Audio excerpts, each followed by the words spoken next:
Udara terasa berat, seperti akan turun hujan. Badai sedang datang, tapi bukan badai alam. Badai ini buatan manusia, badai keserakahan dan tipu daya yang berputar di jantung sektor energi negara. Korupsi. Ini seperti wabah bagi kemajuan, parasit yang mengisap kehidupan ekonomi dan membuat rakyat biasa tercekik oleh ketidakadilan. Inilah kenyataan tahun 2025. Dunia diambang revolusi energi namun juga di tepi jurang keputusasaan. Sektor energi, yang seharusnya memberdayakan, malah jadi alat eksploitasi. Kontrak-kontrak dimanipulasi, aturan keselamatan diabaikan, lingkungan dirusak demi keuntungan segelintir orang. Ini bukan hanya tentang energi, ini tentang kekuasaan. Kekuasaan untuk mengendalikan, memanipulasi, menghancurkan siapapun yang berani menghalangi mereka. Anya berbeda. Seorang insinyur berhati mulia, dia percaya pada masa depan yang lebih cerah. Dia melihat potensi energi terbarukan, bukan hanya sebagai sumber daya, tapi juga sumber harapan. Tapi idealismenya diuji ketika dia menemukan konspirasi yang lebih dalam dari yang dia bayangkan. Jutaan uang disedot, disalurkan ke rekening luar negeri, sementara masyarakat menderita tagihan energi yang melambung dan jaringan listrik yang tidak stabil. Di sisi lain kota, seorang jurnalis sinis bernama Ben menerima pesan misterius. Dia menghabiskan bertahun-tahun mengejar bayangan, mengungkap korupsi di perut kota. Dia tahu bau busuk penipuan, dan pesan ini berbau busuk.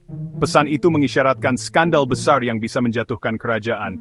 Tapi Ben pernah tertipu sebelumnya. Dia butuh bukti, sesuatu yang nyata untuk digigit. Anya tahu dia tidak bisa diam, dia harus bertindak. Tapi siapa yang bisa dia percaya? Atasannya terlibat, atau pura-pura tidak tahu? Pihak berwenang, dia curiga, sudah disuap, keputusasaan menggerogotinya. Dia butuh sekutu, seseorang di luar jaring korupsi yang menjerat sektor energi. Ben, didorong oleh pengejaran kebenaran yang tak henti-hentinya, tidak bisa mengabaikan pesan itu. Itu seperti tembakan dalam gelap, bisikan di kegelapan, tapi itu saja yang dia punya. Nama yang tertulis di catatan itu adalah Anya Sharma. Dia harus menemukannya. Jalan mereka itu paralel tapi jauh, akan segera bertabrakan. Nasib kota, mungkin negara, tergang keseimbangan. Pertemuan pertama mereka diselimuti kerahasiaan. Sebuah kafe remang-remang, tersembunyi di sudut kota yang terlupakan. Anya, suaranya nyaris berbisik, mengungkapkan kebenaran. Kata-katanya keluar seperti air bah ketakutan dan tekad. Ben mendengarkan, skeptisismenya perlahan berubah menjadi kesadaran yang suram. Ini lebih besar dari mereka berdua. Semakin dekat mereka dengan kebenaran, semakin berbahaya pencarian mereka. Ancaman berubah menjadi intimidasi. Bisikan mengikuti mereka seperti bayangan. Mereka diawasi, setiap geran mereka diamati. Memperjuangkan keadilan ada harganya. Dan mereka akan segera mengetahui seberapa tinggi harga itu. Rekan kerjaannya, yang dulu teman, sekarang memandangnya dengan curiga. Mereka berbisik di belakangnya. Kata-kata mereka dipenuhi ketakutan dan ancaman terselubung. Tekanan meningkat, mendorongnya ke tepi jurang. Apakah sepadan mempertaruhkan segalanya, kariernya, keselamatannya, bahkan nyawanya, untuk kebenaran yang mungkin tak pernah terungkap? Ben, yang tak asing dengan ancaman, mendapati dirinya menghadapi jenis bahaya yang berbeda. Kali ini, bukan hanya reputasinya yang dipertaruhkan, tapi juga nyawa orang-orang yang dia sayangi. Taruhannya tak pernah setinggi ini. Para pejabat korup merasakan cengkeraman kekuasaan mereka mengendur, menjadi putus asa.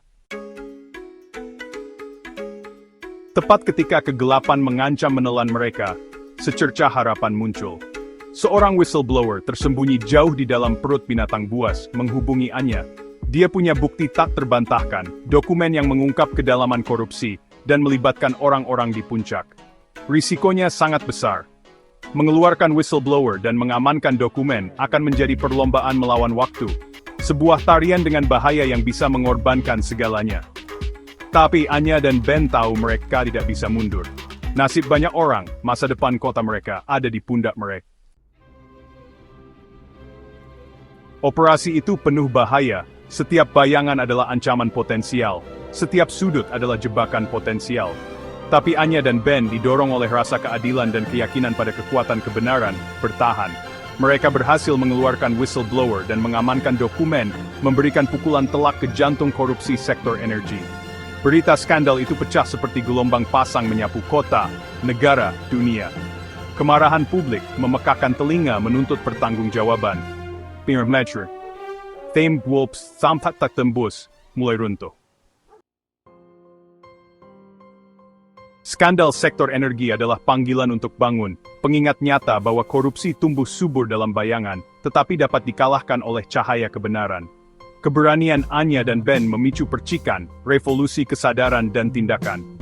Warga, diberdayakan oleh teladan mereka, bangkit menuntut transparansi dan akuntabilitas dari para pemimpin mereka. Pertarungan masih jauh dari selesai, tetapi sebuah titik balik telah dicapai. Sektor energi, yang dulu merupakan simbol keserakahan dan korupsi, perlahan tapi pasti berubah menjadi mercusuar harapan, bukti kekuatan aksi kolektif. Jalan menuju masa depan energi yang adil dan merata panjang dan sulit, tetapi perjalanan 1000 mil dimulai dengan satu langkah.